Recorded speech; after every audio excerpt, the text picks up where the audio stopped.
Bajo mi dirección, el Comando Sur de Estados Unidos ejecutó un ataque cinético, rápido y letal. Estas fueron las palabras de Donald Trump, anunciando que el Southcom de Estados Unidos ejecutó un ataque contra Héctor Rustenford Guerrero Flores, alias el Niño Guerrero, el líder más conocido del Tren de Aragua. Pero el punto más importante no es solo quién cayó, el punto es dónde cayó, cómo cayó, quién participó y qué significa que Estados Unidos y Venezuela aparezcan ahora coordinando una operación contra una estructura criminal transnacional, porque hace solo unos días, mientras muchos veían imágenes sueltas de militares estadounidenses, ejercicios en Caracas, movimientos del Comando Sur y operaciones en zonas mineras de Venezuela, casi nadie conectó los puntos. Y ahora, después del anuncio de Trump, la pregunta es inevitable. ¿Esto fue solo una operación contra el crimen organizado o estamos viendo una nueva etapa de la seguridad regional en América Latina? Bienvenidos, esto es Factor Bélico. Para entenderlo, hay que partir por el hecho central. Trump aseguró que bajo su dirección, el Southcom de Estados Unidos realizó un ataque cinético contra el Niño Guerrero, señalado como el máximo líder del Tren de Aragua. La frase no es menor, ataque cinético. En lenguaje militar, eso no habla de una simple captura, ni de una operación policial tradicional. Habla de una acción directa, de fuerza, contra un objetivo previamente identificado. Y aquí aparece el primer punto clave. Trump afirmó que la acción fue coordinada estrechamente con Venezuela. Esa es la palabra que cambia todo.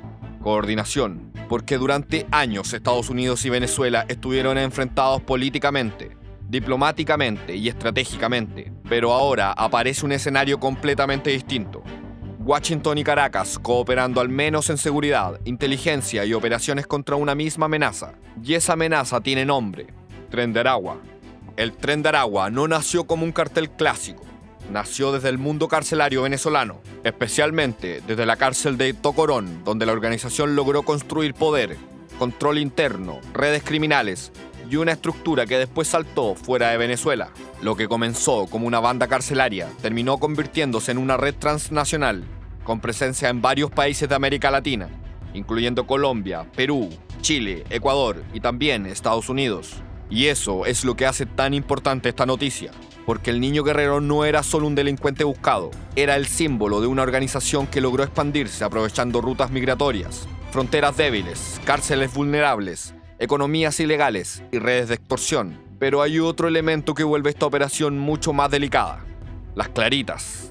Hace pocos días se reportó una gran operación venezolana en la zona minera de Las Claritas, en el estado de Bolívar, centro del arco minero del Orinoco. En ese momento, la lectura era relativamente simple: fuerzas venezolanas actuando contra minería ilegal y estructuras criminales locales. Pero después del anuncio de Trump, esa lectura cambia. Porque si la muerte del Niño Guerrero se enmarca dentro de esa ofensiva, entonces Las Claritas no era solo una operación interna venezolana. Podría haber sido parte de una operación mucho más amplia, con apoyo tecnológico, inteligencia compartida y coordinación con Estados Unidos. Y aquí viene una pregunta incómoda: ¿por qué Las Claritas? La respuesta es simple: porque Las Claritas no es cualquier punto en el mapa. Es una zona estratégica por sus recursos mineros, especialmente el oro. Y donde hay oro ilegal, también hay control territorial, grupos armados, redes de extorsión, contrabando, corrupción y economías paralelas. En otras palabras, no hablamos solo de criminalidad común, hablamos de poder. Poder sobre territorios, sobre rutas, recursos, poder sobre economías ilícitas. Y eso explica por qué Estados Unidos podría estar mirando mucho más allá de una sola organización. Porque cuando Washington actúa contra una red como el Tren de Aragua, puede estar buscando varias cosas al mismo tiempo. Primero, desarticular una organización criminal transnacional que ya llegó a su propio territorio. Segundo, cortar redes de tráfico, extorsión, lavado de activos y explotación de migrantes. Tercero, presionar estructuras políticas que durante años fueron acusadas de permitir, tolerar o beneficiarse del crecimiento de estos grupos. Y cuarto, recuperar influencia sobre un país con recursos estratégicos enormes: petróleo, oro y minerales. Esto no significa afirmar que Estados Unidos actúa solo por recursos, pero en geopolítica casi nunca existe una sola razón. Hay una capa de seguridad, una capa económica, una capa política y una capa militar, y todas parecen cruzarse en Venezuela. Por eso también nace otra pregunta importante: ¿quién gobierna realmente Venezuela hoy? Formalmente el poder aparece en manos de Delcy Rodríguez como presidenta encargada o interina, pero el escenario es mucho más complejo. Venezuela no vive una normalidad política tradicional. Hay una transición forzada. Sectores chavistas que siguen teniendo influencia, mandos militares, figuras como Diosdado Cabello, presión estadounidense y una oposición que no necesariamente controla el tablero. Entonces, cuando vemos al SOUTHCOM en Caracas, ejercicio con Marines, visitas de altos mandos estadounidenses y luego una operación contra el líder del Tren de Aragua, no estamos viendo hechos aislados. Estamos viendo señales de una reconfiguración, y esa reconfiguración también importa para el resto de países, porque el Tren de Aragua no es una amenaza lejana. En Chile, el nombre de esta organización aparece vinculado a investigaciones por secuestros, homicidios, extorsiones, trata, lavado de activos y presencia de células operativas en distintas zonas del país. Además, nombres como Larry Changa, Carlos Bobby y otros operadores han sido mencionados en causas vinculadas a la expansión de esta red en territorio chileno. La muerte del niño guerrero también expone una pregunta mayor. ¿Estamos viendo el inicio del desmantelamiento de esta organización? La respuesta corta es no necesariamente. Cuando cae un líder criminal pueden pasar tres cosas. 1. La organización se debilita y pierde capacidad de coordinación. 2. La organización se fragmenta en células más pequeñas, más violentas y menos controladas. Y 3. Aparece un nuevo liderazgo y la estructura se adapta. Y el Tren de Aragua tiene una característica que lo vuelve especialmente peligroso. No depende solo de un hombre. Tiene mandos medios, células locales, redes migratorias, conexiones carcelarias, presencia en varios países y tiene economías ilegales que siguen funcionando, aunque caiga su figura principal. Por eso, la pregunta no es solo si murió el niño guerrero, la pregunta real es quién hereda su red, porque si la estructura queda sin mando, podríamos ver una disputa interna. Si otro líder toma el control, podríamos ver una reorganización.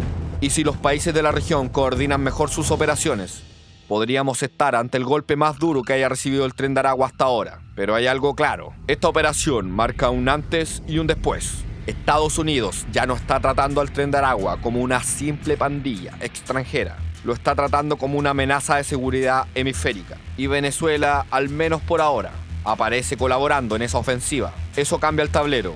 Porque si el crimen organizado latinoamericano cruza frontera, mueve millones, controla rutas, explota migrantes, penetra cárceles, se vincula con minería ilegal y llega hasta Estados Unidos, entonces deja de ser solo un problema policial. Se convierte en un problema estratégico y ese es el punto central. La caída del niño guerrero puede cerrar un capítulo, pero también puede abrir otro más complejo. Un capítulo donde Estados Unidos aumenta su presencia en Venezuela, donde las claritas y el arco minero dejan de ser solo un tema económico, donde el Tren de Aragua empieza a ser perseguido como organización terrorista y donde países como Chile tendrán que decidir si siguen reaccionando tarde o si finalmente entienden que el crimen organizado transnacional ya es una amenaza regional, porque el niño guerrero fue eliminado. Pero la red que ayudó a construir todavía puede seguir viva. Y ahora la verdadera pregunta es esta.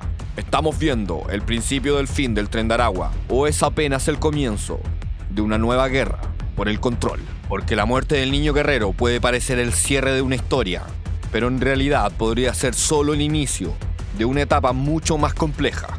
Déjame tu opinión en los comentarios, porque este tema recién comienza y probablemente vamos a seguir viendo movimientos importantes en los próximos días.